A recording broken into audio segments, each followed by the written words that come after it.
I'm Eleanor Hayes. In 1984, I was 34, standing in Miami's sweaty port, my heart racing as I eyed the Celestial Empress. It promised a Caribbean escape, a chance to fix things. But that night turned into a nightmare. The ocean buried my secrets. Ever had a moment shatter you, then piece you back together? Let me tell you about it. Some secrets sink deeper than ships. Robert and I had been married 5 years, scraping by in a cramped Miami apartment. I was a bank teller, counting pennies under fluorescent lights, while he worked odd jobs in maritime, always vague about it.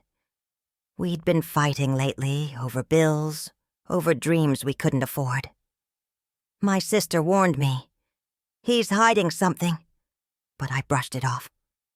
Robert pulled out the ship's brochure one night, his eyes pleading. "This'll fix us, Elle." Glossy pages showed dining halls, a gleaming pool, pure 80s glam. I wanted to believe him. Needed to. The port was alive. Women strutted in shoulder-pad dresses, guys in pastel polos. A kid's Walkman blasted Billie Jean, tinny and loud. The ship loomed, white and massive, its name in fancy script. I clutched my suitcase, nerves buzzing. Robert's hand felt clammy, his gaze flicking to a crewman unloading crates. "I know this ship," he muttered, smiling too quick. Why didn't I ask? A woman nearby, maybe 60, caught my eye. Grey curls, sharp stare. She nodded like she knew me. It stuck with me. We boarded, the air thick with salt and hope. I spotted a flyer for the captain's gala, promising champagne and dancing. My stomach knotted. Excitement or something else? Robert tucked a folded note into his pocket, avoiding my look. What was he carrying? That night, in our tiny cabin, I whispered, "Don't let me go." "Never," he said, voice hollow. I didn't know that ship would rip my life apart. You ever feel a storm coming before it hits? The Celestial Empress was a floating palace. I wandered the deck alone, sun hot on my face, the pool sparkling like a magazine ad. Women in high-cut swimsuits laughed. Guys in loud shorts sipped cocktails. A kid wrestled with a Rubik's Cube. Walkman humming Sweet Dreams. I leaned on the railing, my blue sundress flapping, and felt free for a second. But Robert's mood gnawed at me. He'd been pacing our cabin, checking that note again.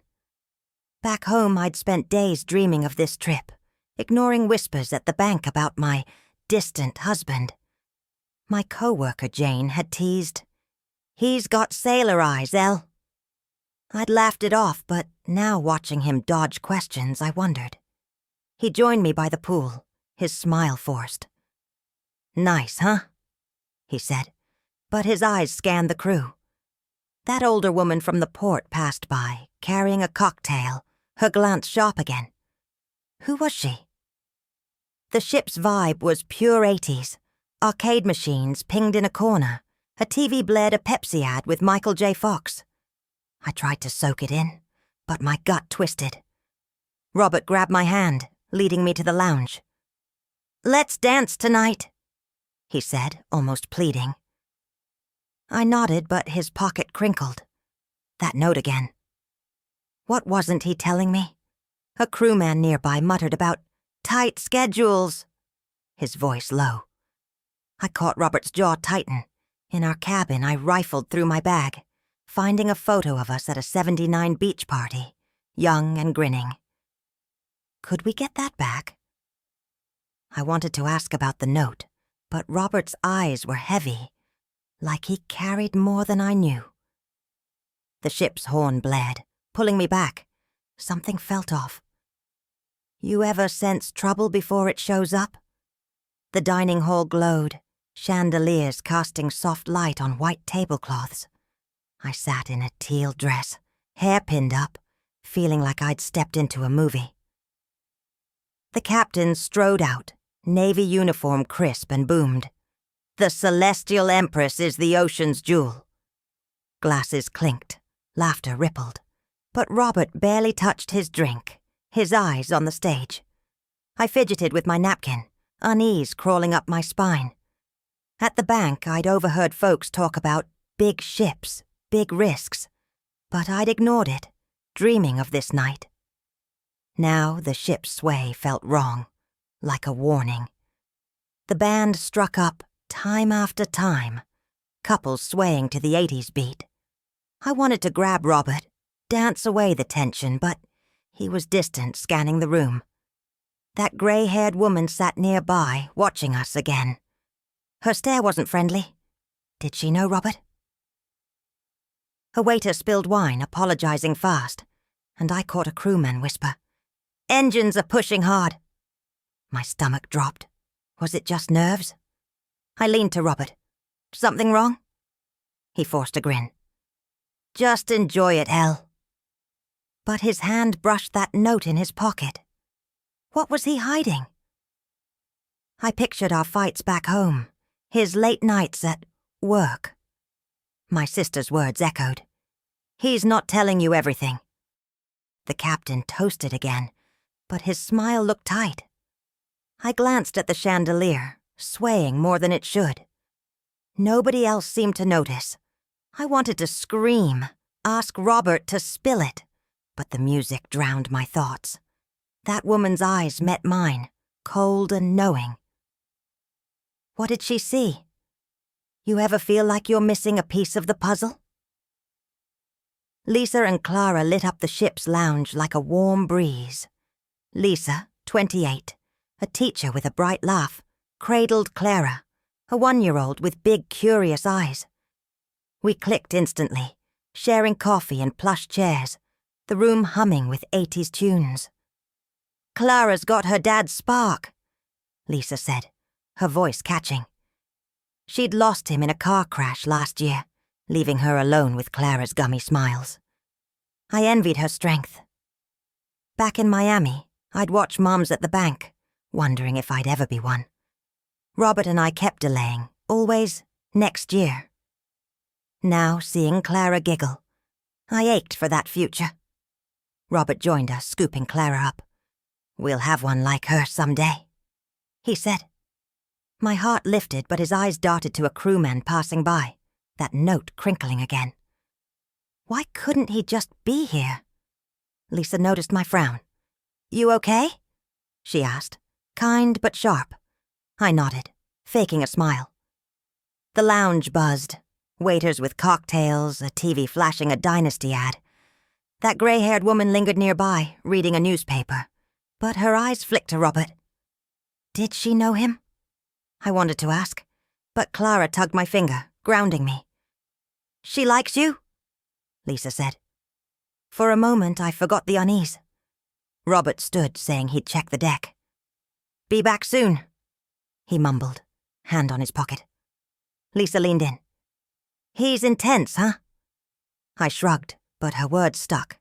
At home, I'd found an old photo of Robert, on a ship, younger, serious. Was that his past creeping in? The ship swayed, lights flickering briefly. Something wasn't right. Ever meet someone who feels like home, right when everything else feels wrong? By the third night, the air turned heavy. Dark clouds swallowed the stars, waves slamming the ship. Lounge chairs skidded across the deck, glasses rattling. I stood by the railing, my cardigan flapping, heart pounding. The captain's voice crackled over speakers. "Minor storm, folks. Stay calm." But Lisa, clutching Clara, whispered, "This feel right to you?" I shook my head, eyes on Robert. He'd been weird all day, snapping at a waiter, checking that damn note. At the bank, I'd heard rumors about shady maritime deals. But Robert always laughed them off. Now his calm felt fake. "It's fine," he said, but his jaw was tight, scanning the horizon. A passenger yelled, "They're pushing this ship too hard." My hand grabbed his arm. "What aren't you telling me?" "I love you, Elle," he said. It wasn't enough. That grey-haired woman appeared, her coat whipping in the wind. She stared at Robert, then me. like she knew something. I remembered a co-worker's joke. Sailors always got secrets. Was Robert one of them? The deck tilted, a kid's Walkman sliding past. Lisa pulled Clara closer. "We're okay, right?" she asked. I couldn't answer. Back in our cabin, MTV played Like a Virgin, but the screen flickered. Robert stared out the porthole. "Ship's built for this," he said, voice shaky. I saw the note peeking from his pocket. Blue ink, hurried scrawl. I wanted to snatch it, demand answers. The waves roared louder like they knew what I didn't. My gut screamed trouble. Ever feel like you're racing towards something you can't stop? Midnight hit with a boom. The ship shuddered, my mirror smashing to bits. Alarms wailed, red lights flashing in the hall. Robert yanked me from bed. "Eleanor, lifeboats! Move!" Water soaked my shoes, creeping up my ankles. I stumbled after him, pulse hammering. Suitcases bobbed in the corridor, screams echoing. A guy shouted, "Engine room's gone!" I'd sensed it coming, hadn't I? Those bank rumors about cheap ships haunted me now. We hit the deck. Pure chaos. The ship tilted, tables crashing into the sea. Sirens pierced the air. Lifeboats swung, half full, as passengers shoved. I spotted Lisa. Clara pressed to her chest, sobbing. "Eleanor!" she cried. Robert pointed. "That boat!" But the crowd was wild, elbows flying. He grabbed a crewman's arm. "Get those boats down right." His voice wasn't just scared. It commanded. The guy nodded fast. "Yes, sir." I froze. Why did he listen like that? No time to think. Water lapped the deck. I saw that gray-haired woman, clutching a railing, her face calm, almost resigned. Did she know this was coming? Robert pulled me forward, his hand shaking but firm. The ship groaned, lights flickering. I thought of our Miami nights, dancing to Springsteen, planning a future. Was it all slipping away? Robert's note. I pictured it sinking with us. What had he written? My chest burned, not just from running. Something bigger was breaking. You ever run from a truth you're not ready to face? The ship was a dying beast, tilting hard, waves swallowing the deck. Lisa's screams cut through. Clara wailed in her arms. "Eleanor, help!" Robert dragged me to a lifeboat, ropes creaking as it lowered. The crowd was a mob, pushing, pleading. A woman slipped, vanishing into the black water, her cry fading fast. My legs shook, bile rising. At home, I'd lie awake, scared we'd drift apart. Now we were here, and I couldn't lose him. Robert shouted at a crewman, "Move faster!" His voice rang like he owned the deck. Why was he so sure? Lisa thrust Clara at me, her eyes wild. "Save her! She's all I got!" Clara's tiny body trembled, her floral dress damp. I clutched her, heart splitting. "Robert, come with us," I begged. His face softened, then hardened. "You go, Elle. I'll find another." His hand brushed mine, cold and final. "I love you," he said, voice breaking. I was shoved into the boat, Clara against my chest. Lisa collapsed, sobbing, left behind. The lifeboat dropped, waves slamming us. I looked back.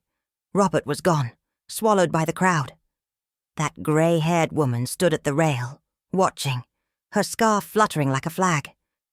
The ship's lights died, a final groan echoing. Clara's cries mixed with mine. I saw our old photo in my mind, us laughing. Was that all we'd have? The note? What did it say? My tears fell, mixing with salt spray. Ever lose someone and feel the world crack open? Our lifeboat rocked on endless waves, a speck in the dark.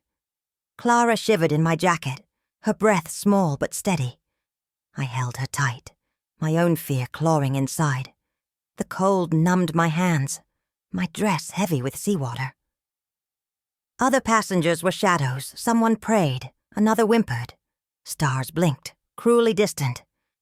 I kept seeing Robert's face, his last words, At the bank, I'd overheard ships cutting corners, but I'd ignored it, trusting him. Now Clara's warmth was all I had. Lisa's scream haunted me. Had she made it? That grey-haired woman's calm stare flashed in my head. Did she know the ship was doomed? I pictured Robert running, maybe helping others. Or was he gone? The note? Had it been a warning? Hours blurred. My mind drifted to Miami. Our fights over nothing. My sister saying, "He's not who you think." I'd defended him, but now doubt ate me up. Clara stirred, her tiny hand gripping mine. She needed me to keep going. I whispered, "We're okay," lying to us both. The ocean roared like it was laughing at my hope. Dawn crept in, grey and thin. A chopper's buzz broke the silence. Coast Guard. I clung to Clara, barely believing it. Rescue was real, but my heart sank. Robert wasn't here. I'd saved her, but what had I lost? You ever hold on to one life while another slips away? Miami's port was a circus. Sirens, stretchers, reporters yelling, "Only 600 of 1,500 survived." Blankets draped shivering bodies. I stood, Clara in my arms, my legs like jelly. Her tiny heartbeat kept me upright, but my eyes searched for Robert. I asked a guard, voice hoarse. "Robert Hayes?" No record. My chest caved in. I dreamed of this trip fixing us, like some 80s rom-com. Instead, I was alone, soaked, staring at chaos. I found Lisa, her face streaked with tears. I handed Clara over and she hugged me so hard I felt her ribs. "You saved her," she sobbed. Clara's smile was a flicker of light, but it couldn't reach me. Where was he? The hospital was grim. Flickering lights, beeping machines. A nurse patched me up, saying, "You're lucky." Lucky? Robert's aftershave still lingered in my mind, his shirts waiting at home. News crews swarmed. Speed sank the Empress. I knew more, didn't I? That note? What had it said? I saw that grey-haired woman's face again, her calm, unnerving. Had she seen it coming? Home was a tomb. His jacket hung by the door, untouched. I found a bank letter, unpaid bills piling up. Had he known we'd never make it back? My sister called. "Come stay with me." I couldn't. Not yet. The silence screamed louder than the ship. Ever lose someone and feel like you're drowning on dry land? A year crawled by, pain like a shadow. I lost my job, couldn't focus, papers a mess. Miami's neon felt dead. Nightmares owned me. The ship cracking, Robert's eyes fading. I saw a doctor. "PTSD," he said, tossing pills. In 1984, it was just words, no help. Friends faded, saying, "Move on." How? I kept his photo by my bed, our 79 beach smiles mocking me. I'd found that note after, crumpled in his jacket, blue ink, half torn. Tell her if I don't. I couldn't read the rest, couldn't face it. At the bank, I'd heard of ghost crews on shaky ships. Was Robert tied to that? I buried the thought, but it clawed back. That grey-haired woman. I learned her name, Margaret, a retired nurse who'd sailed with Robert years ago. She mailed me a card. He was brave. What did she know? Lisa's letter came like a lifeline. Clara was toddling, but Lisa was sick. Cancer. I visited. Clara's grin broke me open. Lisa whispered, "You gave me her." Her next words stopped me cold. "Robert was the captain. Stayed till the end, guiding boats. Told me, keep Elle safe." I choked. His note, his looks. It clicked. He'd saved us, Clara, hundreds, and paid with his life. I'd stayed quiet, protecting his honor. Lisa died 2 years later. Clara's aunt took her, but we stayed close. Now 2025. Clara's a doctor, healing others. Her eyes carry Robert's fire. The ocean took my secrets, gave me peace. His love never sank. What moment flipped your world?